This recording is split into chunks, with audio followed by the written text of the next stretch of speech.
Welcome to my lecture online. In 2004, a second spacecraft was sent off to Mercury in order to rendezvous with the planet and actually go into orbit around the planet. Now this was a very new challenge. That was not possible when Mariner 10 went to Mercury, so they did flybys. They ended up doing 3 flybys before they ran out of fuel. They could no longer continue the process. So how do you get a spacecraft in orbit around Mercury? There are some very difficult challenges to overcome. For one thing, Mercury is a very small planet which has a very small gravitational pull. And it's very close to the Sun, which has an enormous gravitational pull. Not only that, because of the Sun's gravitational pull, by the time a spacecraft reaches Mercury, it is going really fast, way too fast to get captured by the gravitational force of Mercury, and therefore that spacecraft must slow down somehow. And that requires an enormous amount of fuel, and in order to get the fuel there, you have to lift it off the ground. You have to be able to get it into space from Earth, and since Earth is a fairly big planet, that requires a lot of fuel, a lot of energy. So how do you do that? Well, it turns out that in the case of Mariner 10, the amount of fuel they had on board was less than 10% the total liftoff weight of the actual spacecraft. Now, in the case of Messenger, more than half, over 50% of the total weight was attributed to the fuel mostly required to slow the spacecraft down to go into orbit around Mercury. So, not only do you need to carry a lot of extra fuel, you also want to make the spacecraft as light as possible, because the greater the mass of the spacecraft, the greater the kinetic energy as it approaches Mercury, and the more fuel it takes to slow it down again. So you really have to work on trying to reduce the weight of the spacecraft itself and to be able to carry as much fuel as possible and still get it off the ground here on the Earth. So that was the challenge for Messenger. So to reduce the weight of the spacecraft, they constructed the structure of the spacecraft with graphite composite materials. Those are very expensive, very difficult to work with, but they're a lot lighter than steel, and in some cases they're much stronger than metal and steel, and so therefore that's what they decided to do. Also, they used 2 large solar panels, but only just as large as necessary to produce 450 watts of power once they were in orbit around Mercury. And they used the smallest possible battery and still do its job. And so they used a 23 amp hour nickel hydrogen battery, as light as possible and as efficient as possible.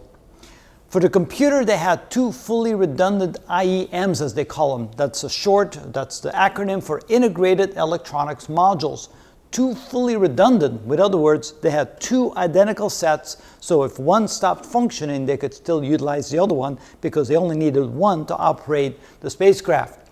So they each carried 2 processors, one that was a 25 megahertz main processor and a 10 megahertz fault protection processor. It's kind of interesting when you're sending a special craft like that to Mercury, you realize that today's laptop computers have way more computing power and way more processing speed than the ones that they use for Messenger. But of course, back in those days, when they launched in 2004, that was the latest technology available.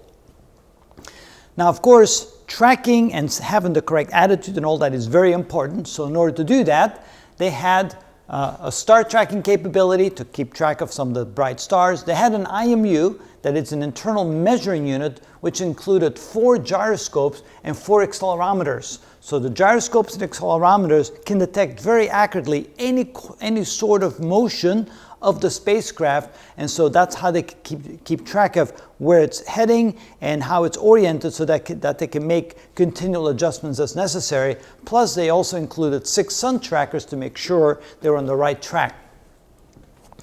Another thing that they did to make the spacecraft as light as possible is they used the sunshade, and of course going to Mercury with the enormous heat from the sun, you need to protect your spacecraft, so they had a big shield, but the shield was made out of cloth and it was infused with ceramic, again to make it as light as possible. The weight, and of course when we talk about kilograms, that's typically mass, but we use the term weight here, so the weight was about 1,100 kilograms, which equated to about 2,400 pounds. So that's about the weight of a small car. Now notice that of that 1,100 kilograms, 608 of it was fuel, so more than 50% was fuel. The total cost was about $450 million. That may seem like a lot of money, but when you think about all the electronics and all the technology and all the engineering that went into producing one of these, that's actually a pretty good deal. They had a single, what they call LVA, that's called a Large Velocity Assist Thruster. That single thruster was able to produce a force of 645 newtons, or a thrust as we call it, of 645 newtons, which is about 154 pounds. But actually, you know, when I think about it, I don't think that's even correct. Let me quickly check. 648 is, see, that's not, it's 145 pounds of thrust. So that's, in pounds, it's more like 145 pounds. And they used what they call a bipropellant. So they used hydrazine, which is an extremely flammable fuel that produces enormous amount of energy, and they use a very high oxidizer, as we call it. It's called nitrogen tetroxide. And when you put the two together, so they keep them two in separate tanks, when you bring them together, there's this immediate combustion and an enormous amount of energy produced, which produces an enormous amount of thrust. So the idea is that you take your fuel, you take, you know, since you're limited by weight, you take the fuel that will give you the maximum push for the minimum mass or weight associated with it. Of course, we also need a bunch of control thrusters to make sure that you're always going in the right direction and right orientation. So we had 4 steering thrusters of 22 newtons each, at which is equivalent to about 4.9 pounds of thrust. They use a monopropellant, so they use kind of like a compressed gas.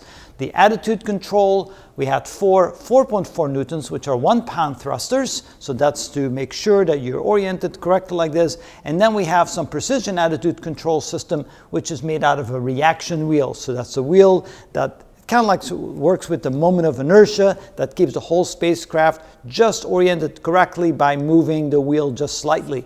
And so they had a really good control system on board, besides a really powerful thruster that would allow you to slow down the spacecraft sufficiently to go into orbit around the planet Mercury. So it was all about getting to the planet, slowing it down to the point where you actually can get into the orbit. Now, that didn't just require additional fuel, that also required a bunch of gravity assists. So what they ended up doing is they ended up going first getting a gravity assist from Earth itself, then 2 gravity assists from Venus, and then 3 more gravity assists from Mercury before they finally attempted to get into orbit around the planet. Every single time the gravity assist was not to try to increase the speed of the spacecraft, it was actually trying to get the speed to slow down, but in other words, to decrease the velocity of the spacecraft to slowly get it into a orbit where the gravity of the planet could actually capture it and they can go into orbit around the planet. We'll show you a video of how that was done later, but the whole process took 7 years. So upon launch, it was 7 years before the spacecraft could finally get into orbit around the planet. If you do a direct flight to Mercury from here to Mercury, you can get there in like 5 or 6 months, but then you wouldn't be able to stop or slow down enough to go into orbit. So that's the basic information about the spacecraft. There's a lot more interesting stuff to learn about, so we're going to shoot a few more videos showing you about all the very special equipment and sensor they had on board and how they used that to be able to find and discover so much about Mercury from space. So stay tuned and we'll get some more good information for you.